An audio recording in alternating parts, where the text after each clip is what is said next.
Jusqu'à présent, nous avons beaucoup parlé de pôles et ce n'est pas un hasard parce que les pôles ont un impact considérable sur le comportement dynamique du système et parfois aussi sur le comportement stationnaire.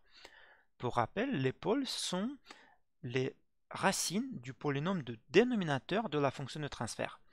Donc, le polynôme du dénominateur, c'est un polynôme en P, où P c'est la variable de Laplace, et de manière générale, les racines peuvent être complexes conjuguées.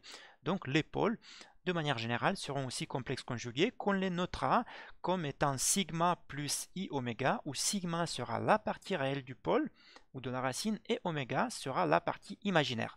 Il n'est pas obligatoire d'avoir toujours des pôles complexes conjugués, on pourra avoir des pôles purement réels, purement imaginaire ou nul, donc la partie réelle et la partie imaginaire sera 0. Et dans ce cas-là, essayons de comprendre et de voir comment agissent ces pôles sur le comportement dynamique du système. Pour ceci, nous allons étudier la réponse du système à une entrée de type impulsion de Dirac. L'impulsion de Dirac, c'est un signal qui physiquement n'existe peut-être pas parce que c'est un signal qui dure très peu de temps ou rien en temps et qui a une amplitude infinie, c'est même une distribution, mais c'est un concept mathématique qui nous permet de analyser mathématiquement de manière rigoureuse les systèmes. On peut approcher physiquement une impulsion en se disant que nous avons un signal ou une perturbation qui dure un temps très petit mais bien réel, bien possible à réaliser et qui a une amplitude finie mais réalisable. Dans ce cas-là, comme une fonction de transfert par définition est le ratio entre la transformée de Laplace de la sortie sur la transformée de Laplace de l'entrée, on peut écrire que la sortie c'est égal à la fonction de transfert multipliée par la transformée de Laplace de l'entrée. Et comme la transformée de Laplace de l'entrée, qui est une impulsion de Dirac, c'est 1. Donc on peut le voir dans un tableau de Laplace ici, que la transformée de Laplace d'une impulsion de Dirac vaut 1. Dans ce cas-là, la transformée de Laplace de la sortie sera égale à 1 multiplié par la fonction de transfert. Ou autrement dit, la fonction de transfert est égale aussi à la transformée de Laplace de la réponse d'un système qui est excité par une impulsion de Dirac. Et donc cette fonction de transfert, de manière générale, on peut l'écrire comme un polynôme au numérateur que je ne vais pas détailler parce que ce n'est pas important à ce stade-là, et des pôles, un polynôme au dénominateur qui lui sera représenté de la façon suivante. Donc lorsque vous avez des pôles purement nuls, purement réels et nuls, dans ce cas-là, on peut factoriser par autant de P que de pôles en origine ou de pôles qui vont 0. Donc c'est ce qu'on appelle la classe du système, c'est le nombre de pôles en origine. Si vous avez des pôles purement réels, donc avec la partie imaginaire nulle, dans ce cas-là, on pourra factoriser ces pôles de cette façon-là, donc P moins la racine réelle.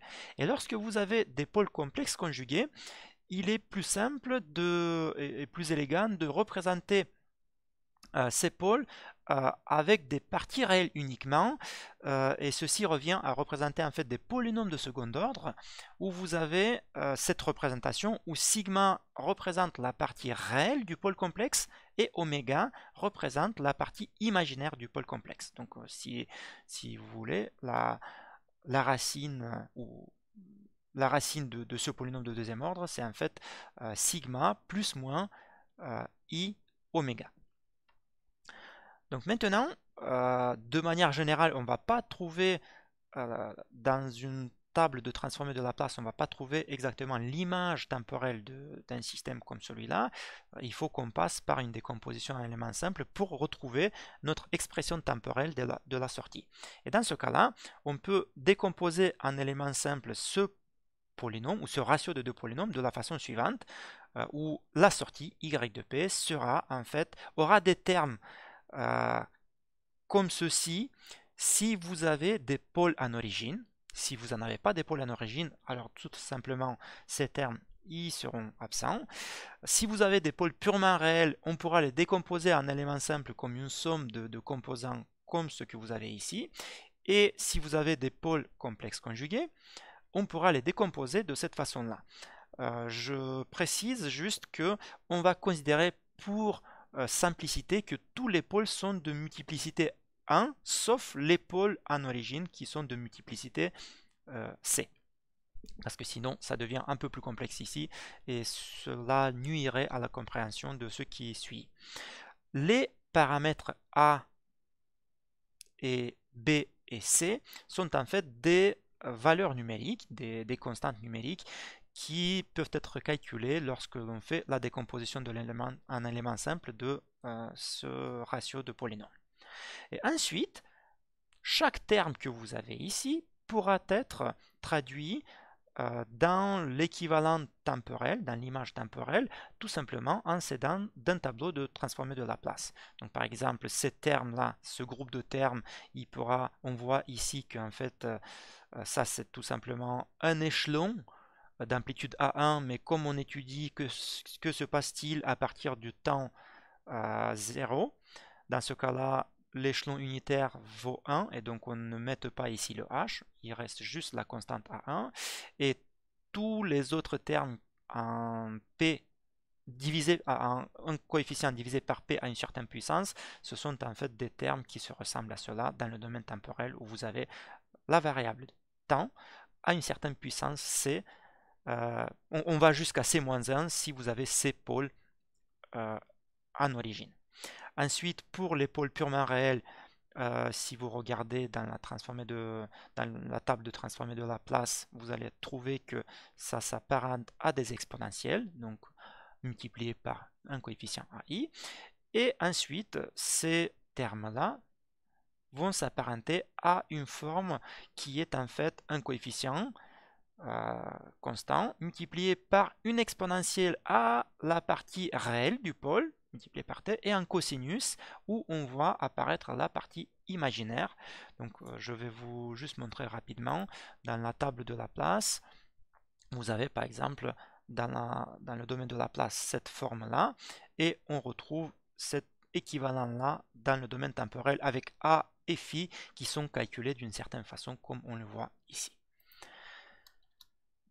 Donc, si on reprend maintenant, donc là vous avez l'expression de la sortie pour un système représenté par cette fonction de transfert générale, donc qui pour le coup contient tous les pôles possibles, mais qui dans des cas spécifiques peut contenir une partie juste de ces pôles, et qui est excité par un signal de type impulsion de Dirac.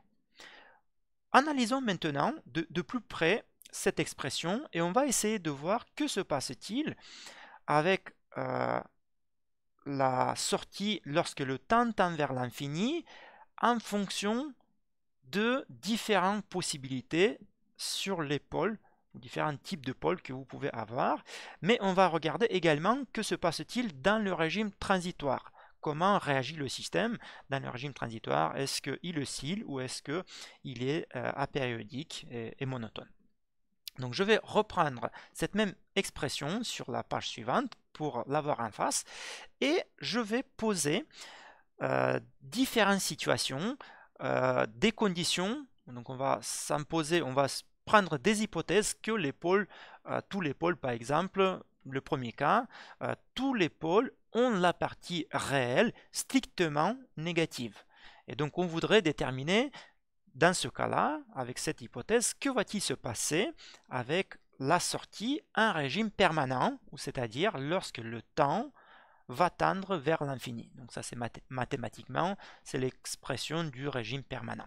Donc pour cela, on peut venir dans cette expression et on peut analyser que se passe-t-il. Par exemple, pour un cas où tous les pôles ont la partie réelle strictement négative, cela voudrait dire que déjà, il n'y a pas de pôle en origine, donc il n'y a pas de pôle avec sigma égale à 0, donc tous ces termes-là n'existent pas, parce que vous n'avez pas des pôles en origine, et ceux-là, ils existeront uniquement lorsque vous allez avoir des pôles en origine, mais vous pouvez avoir des pôles purement réels, ou complexe conjugué, et à chaque fois, sigma, i ou j, sera négatif.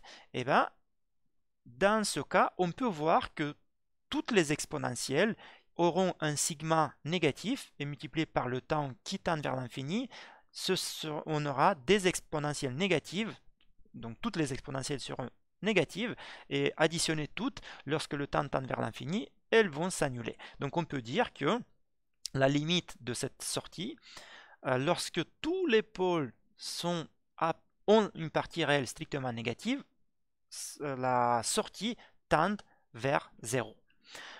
Donc maintenant, je vais essayer de poser différentes hypothèses sur les pôles, et vous, de votre côté, essayez d'analyser cette expression et de déterminer quelle sera par exemple cette limite ou quel sera le régime transitoire un peu plus tard. Et à chaque fois, je vais vous demander de mettre en pause la vidéo, de réfléchir, et lorsque vous pensez avoir trouvé la solution, de reprendre la vidéo et voir la solution. Donc le cas suivant, on va imaginer maintenant que dans tous les pôles que vous avez, il existe au moins un pôle dont la partie réelle est plus grand que 0. Donc strictement plus grand que 0, donc un pôle à partie réelle positive. Donc pas tous les pôles, mais il existe au moins un pôle avec cette caractéristique-là. Donc je vais vous demander de mettre la pause et de reprendre lorsque vous pensez avoir trouvé la solution.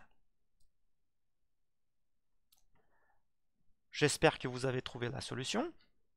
Donc, si vous avez au moins une partie réelle positive, dans ce cas-là, vous allez avoir au moins un sigma ici qui est positif. Et dans ce cas-là, vous allez avoir une exponentielle positive. Et dans ce cas-là, lorsque le temps tend vers l'infini, cette exponentielle positive va tendre elle aussi vers l'infini. Alors ça peut être plus ou moins infini, cela va dépendre du signe de la constante que vous avez en face. Une autre situation, on va imaginer maintenant que vous avez un système de classe 1, c'est-à-dire que vous avez un pôle unique en origine et que tous les autres pôles ont la partie réelle négative. Que se passe-t-il dans ce cas-là avec la sortie lorsque le temps tend vers l'infini? Donc, mettez la pause et essayez de trouver la solution. J'espère que vous l'avez trouvé. Dans ce cas-là, ce qui va se passer, c'est que cette classe 1 va avoir l'apparition de ce terme-là à 1, et donc il n'y aura pas d'autre terme parce que ce pôle en origine sera de multiplicité 1 et tous les autres pôles à partie réelle négative vont disparaître parce que les exponentielles négatives vont s'annuler lorsque le temps tend vers l'infini, et donc cette limite, cette réponse de la sortie va tendre vers A1. Une autre situation, on va supposer maintenant que vous avez non pas un seul pôle en origine, mais vous avez K pôles en origine, où la classe du système est égale à K. Et ensuite, pour tous les pôles restants, votre partie réelle est strictement négative. Donc pareil, quelle sera la limite de la réponse dans ce cas-là? Donc mettez la pause et réfléchissez, essayez de trouver la solution. J'espère que vous l'avez trouvé. Essayons d'analyser. Donc dans ce cas-là, lorsque C sera égal à K ou K est supérieur à 1, j'ai oublié de le dire.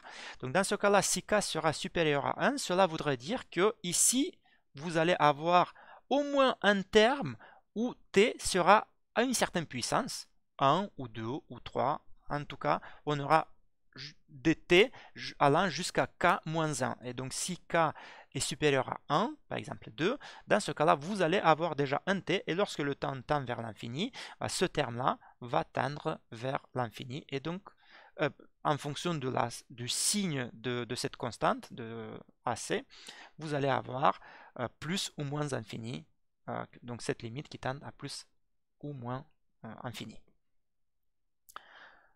Une autre situation maintenant, donc on va regarder comment se comporte la réponse en régime transitoire. Donc par exemple, si on considère que absolument tous les pôles sont à partie réelle strictement négative. Donc déjà on peut dire que aucun de ces termes n'existe pas. Mais en plus, on va considérer également que tous les pôles ont la partie imaginaire qui est nulle. Donc ce qui voudrait dire que vous allez avoir que des pôles purement réels. Donc l'intérêt maintenant, on voudrait déterminer un régime transitoire. Est-ce que cette réponse allait avoir des oscillations ou est-ce que ça serait non oscillant? Donc mettez la pause et essayez de trouver la solution.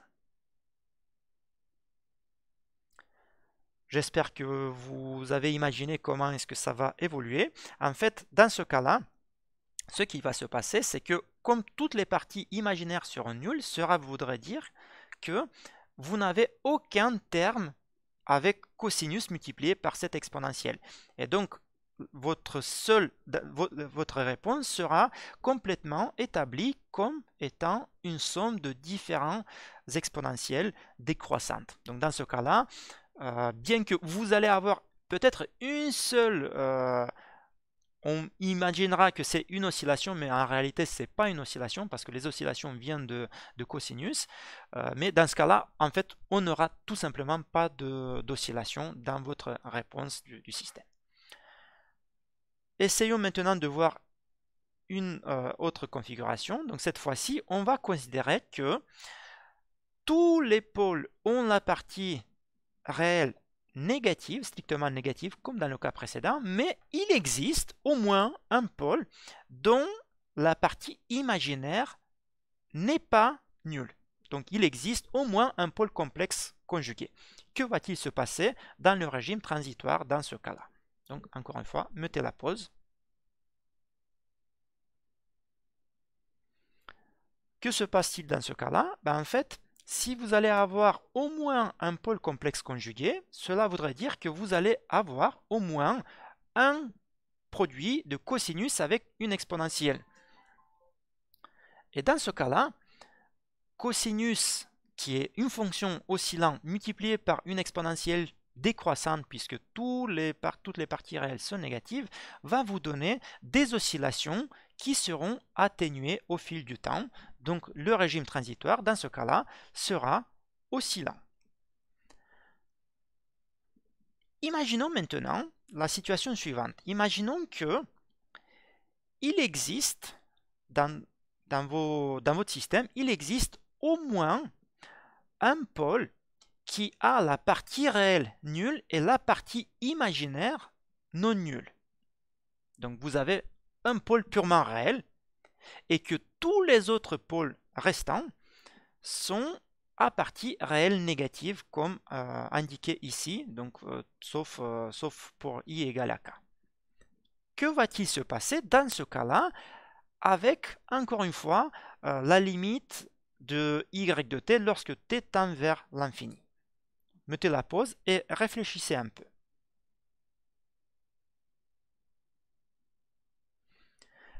Cette question est un peu peut-être difficile parce que, en fait, dans ce cas-là, votre limite n'existe pas. Pourquoi elle n'existe pas? En fait, ce qui se passera, c'est que vous allez avoir dans votre réponse au moins un terme avec cosinus, puisque la partie imaginaire est non nulle, mais dont la partie réelle sera égale à 0. Et donc, si on vient ici, l'exponentielle de 0 multiplié par t, ça va vous donner toujours 0. Et donc, une exponentielle de 0 est égale à 1. Et ce qui restera, c'est le cosinus qui ne s'atténuera pas. Donc, dans ce cas-là, ce qui va se passer, c'est que lorsque le régime transitoire va disparaître ou lorsque toutes les exponentielles négatives vont s'annuler, vous allez avoir au moins un terme où vous allez avoir cosinus multiplié par exponentielle nulle, exponentielle à 0, qui est 1, et donc ce cosinus va continuer à exister lorsque le temps tend vers l'infini. Et donc dans ce cas-là, votre sortie va continuer à osciller, donc vous allez avoir des oscillations entretenues jusqu'à la fin. Pareil, une autre configuration, on va considérer qu'il existe au moins un pôle dont la partie réelle est positive et que la partie imaginaire est non nulle, donc est différent que 0. Donc autrement dit, vous avez un pôle complexe conjugué avec une partie réelle positive. Que va-t-il se passer dans ce cas-là avec y de t lorsque le temps tend vers l'infini? Donc c'est une combinaison en fait de deux situations précédentes. Essayez de mettre la pause et de réfléchir. J'espère que vous avez trouvé le bout. En fait, ce qui va se passer ici, c'est que, étant donné que votre partie réelle du pôle est positive, vous allez avoir une exponentielle croissante. Et étant donné que la partie imaginaire est différente de 0, donc vous allez avoir un terme dans ce regroupement-là, et donc vous allez avoir une exponentielle croissante multipliée par un cosinus, ce qui va vous donner une réponse qui augmente en amplitude, mais tout en oscillant. Donc vous allez avoir des oscillations qui, au fur et à mesure, au fil du temps, vont augmenter en amplitude. Voilà donc quel est l'impact des pôles, de la valeur des pôles, de type de pôle, sur les limites de la réponse lorsque le temps tend vers l'infini, donc la caractérisation du régime permanent, mais aussi sur la caractérisation du régime transitoire.